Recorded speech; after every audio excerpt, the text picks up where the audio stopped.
Hello everyone, welcome back to my channel. मेरी previous video in sociology एक student का comment था important questions के लिए।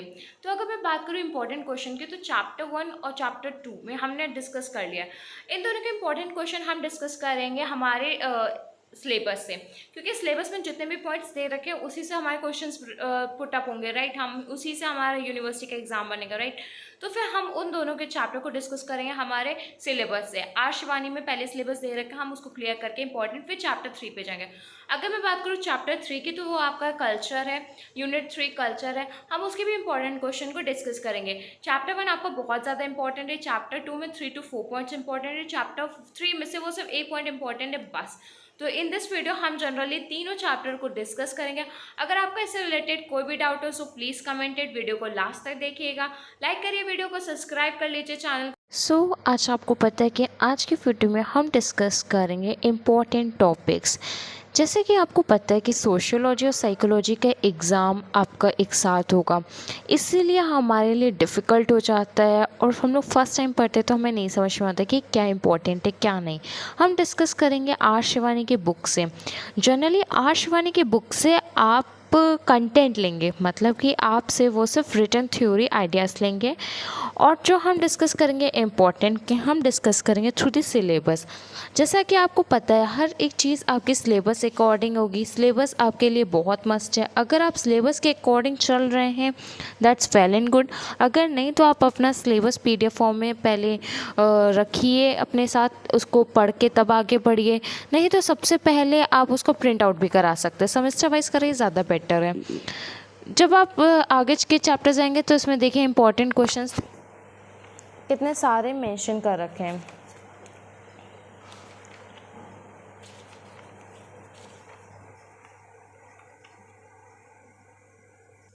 हर एक चैप्टर में बहुत सारे टॉपिक्स दे रखे होते हैं, बट कुछ चैप्टर में बहुत सारे टॉपिक्स तो होते हैं लेकिन उसमें से इम्पोर्टेंट लिटरली 3 to 4 होते हैं। अगर मैं बात करूँ हमारे सोशियोलॉजी की बुक की, तो आर शिवानी बहुत ही बेस्ट बुक है, आप इसे प्रेफर करिए। और सबसे पहले हम डिस्कस करते हैं चैप्टर फर्स्ट, या फिर आप कह सकते हैं यूनिट फर्स्ट। वो हमारी जो यूनिट है वो इंट्रोडक्शन यूनिट है। इंट्रोडक्शन यूनिट में आपके सिर्फ 2 पॉइंट्स दे रखे हैं, definition, nature, scope of sociology and significance. ये दोनों पॉइंट बहुत इंपॉर्टेंट है, तो आपको यही दोनों पॉइंट कवर अप करना है। अगर मैं बात करूँ आपकी यूनिट सेकेंड, यूनिट 2 चैप्टर 2, वो है सोशल स्ट्रक्चर। वैसे मैंने वीडियो फॉर्म में आपके साथ शेयर कर दिया, अगर आपने उसको नहीं देखा तो जाके देख लीजिए, उससे आपके सारे डाउट्स क्लियर हो जाएंगे। क्योंकि सोशल स्ट्रक्चर आपका इंपॉर्टेंट चैप्टर है, उससे आपके 3 से 4 क्वेश्चन आएंगे, जो कि 3 नंबर, 5 नंबर, 10 नंबर के भी हो सकते हैं। इसमें सबसे पहले आपको सोशल स्ट्रक्चर में सोसाइटी के बारे में आना चाहिए। सोसाइटी के बाद में आपको सोशल ग्रुप के बारे में आना चाहिए। आपको इस दो में से सिर्फ 2 टॉपिक मिले। आप खुद देख सकते हैं पोर्शन हम लोगों को 4 पॉइंट्स में दे रखा, लेकिन इंपॉर्टेंट सिर्फ 2 पॉइंट्स का है।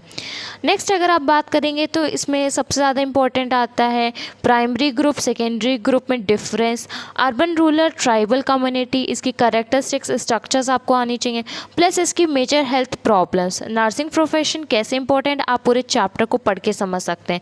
एक सबसे इम्पॉर्टेंट है सोशल स्ट्रक्चर चैप्टर में सबसे इम्पॉर्टेंट है सोशल चेंज, उसके फैक्टर्स, उसकी डेफिनेशन। बस इतना सा इम्पॉर्टेंट है आपके चैप्टर 2 में। आप चैप्टर 2 चैप्टर 1 से इतनी चीज़ें बिल्कुल क्लियर कर लीजिए। एज सच ये बहुत ज़्यादा इम्पॉर्टेंट है। उसी के साथ जो हमारा चैप्टर 3 है कल्चर, अगर मैं बात करूँ कल्चर में मेनली आपको डेफिनेशन, अब मैं इसको, अगर मैंने अभी तो इसको प्रोवाइड नहीं करा है अपने YT चैनल पर ना, आप उसकी वीडियो देखते आपको क्लियर हो जाता है। तो आज हम सबसे पहले कल्चर में बता देते क्या क्या इंपॉर्टेंट है थ्रू आर शिवानी बुक। तो सबसे पहले हम ओपन करते हैं चैप्टर 3 कल्चर।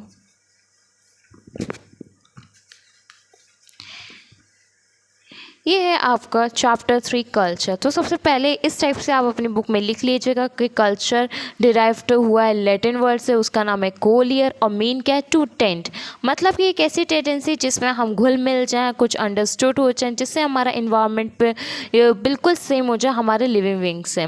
और हम इसमें क्या लेते हैं, जैसे कि कल्चर क्या होता है, इंडिया के लोग होते हैं वो इंडियन कल्चर को अपनाते हैं, जो यूरोप के पर्सनस होते हैं वो कैसे यूरोपियन कल्चर को अपनाते हैं। कल्चर में क्या क्या चीज़ आती हैं, वहाँ के बिहेवियर कैसा है, वैल्यू कैसी है, नॉलेज कैसी है, लैंग्वेज कैसा है, ट्रेडिशनल कैसे, वहाँ के रिचुअल कैसे, वहाँ के रिलीजन सेरेमनीज कैसी हैं, स्किल कैसा है, टूल कैसी है, टेक्निक कैसे है, art, dressing, eating pattern, marriage custom, family life, social habit etcetera. ये सब चीज़ें आप मेंशन करेंगे कल्चर में। कल्चर की डेफिनेशन की अगर मैं बात करूँ तो आपको लर्न करनी है जो टेक है, that means culture is the complex whole that consist of everything we think and do and have a member of society.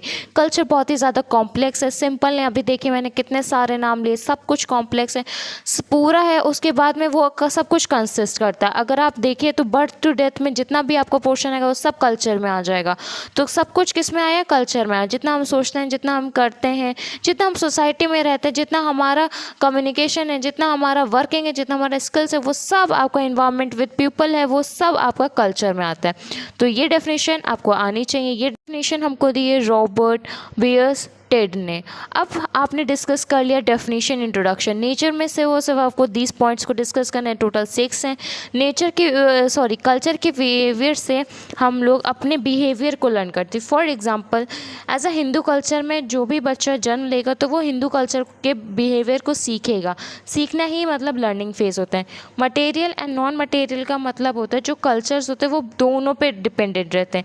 Culture का मतलब, कल्चर में जो आपका मटेरियल है वो होता है आपका फिजिकल एस्पेक्ट, जैसे कि आप देखते कि मतलब कि जैसे आप देखने से कैसे एक दूसरे को डिटेक्ट करते हो, कपड़े, खाना पीना, ये सब चीज़ें आपकी आती है मटेरियल। नॉन मटेरियल में आता है आपका language, belief, attitude, value, ideas. Explicit implicit का मतलब होता है, एक्सप्लिसिट का मतलब होता है एक्सप्लेन्ड, और जिसको हम लोग कहते हैं बिल्कुल डिस्क्रिप्टिव, और इम्प्लिसिट का अनेबल टू एक्सप्लेन। फिर expression of mode of living की अगर मैं बात करूँ तो कल्चर पे हमारा जितना भी लिटरेचर वर्क है वो सब हमारा एक्सप्रेस करने पे आता है। स्टेबल एंड चेंज, आपको पता है कि बहुत से जनरेशन बाय जनरेशन फॉलो करते रहते हैं हमारे कल्चर को, तो वो कैसा होता है, स्टेबल। बट बहुत सी जगह कोई भी जनरेशन में नया इनोवेशन लाने के चक्कर में कोई नया अडेप्ट करते हैं, नई कुछ सिचुएशन की वजह से, उनकी खुशी की वजह से नए कल्चर को अडेप्ट करते हैं, तो उसको कहते हैं changed culture. Varies from place to place, आपको पता है कि culture place to place different होता है। अब जैसे उत्तर प्रदेश की अगर मैं बात करूँ तो उत्तर प्रदेश का कुछ कल्चर है, क्यों, क्योंकि वहाँ का जो भी रिलीजन है वो अलग है, वहाँ का जो नेशनल कंटेंट है वो अलग है, जियोग्राफिकल एरिया अलग है, लैंग्वेज अलग है, पीपल अलग है, सब कुछ अलग है। वहीं अगर मैं मध्य प्रदेश की बात करूँ तो वो डिफरेंट है। सो सेम एज आपको चीज़ें क्लियर हो रही होंगी, बस यही चीज़ नेचर में। कैरेक्टरिस्टिक्स आपको सिर्फ पॉइंट्स लर्न करने हैं, एज सच इतना इंपॉर्टेंट नहीं है।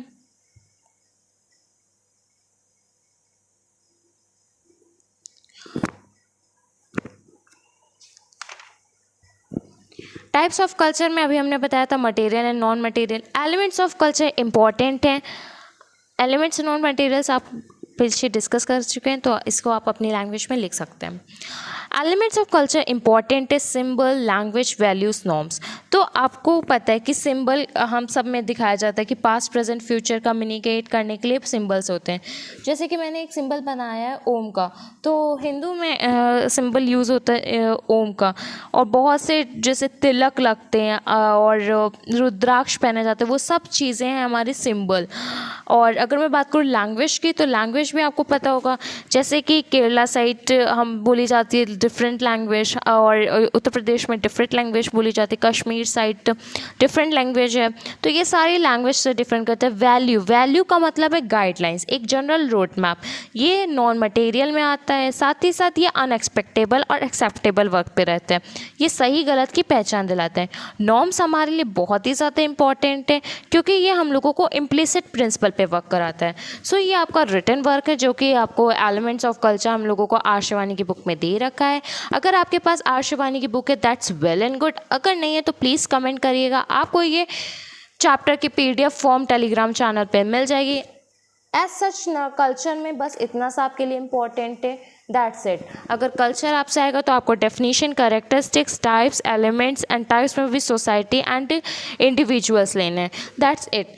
तो हमने अभी आपको बताया कि क्या आपके लिए इम्पॉर्टेंट, आपको क्लियर हो गया है। चैप्टर 1 और 2 के हम लोग डिस्कस कर चुके थे। इंट्रोडक्शन में हम लोगों ने अपना chapter 1 introduction, chapter 2 social structure हम लोगों ने सिलेबस से डिस्कस कर लिया है।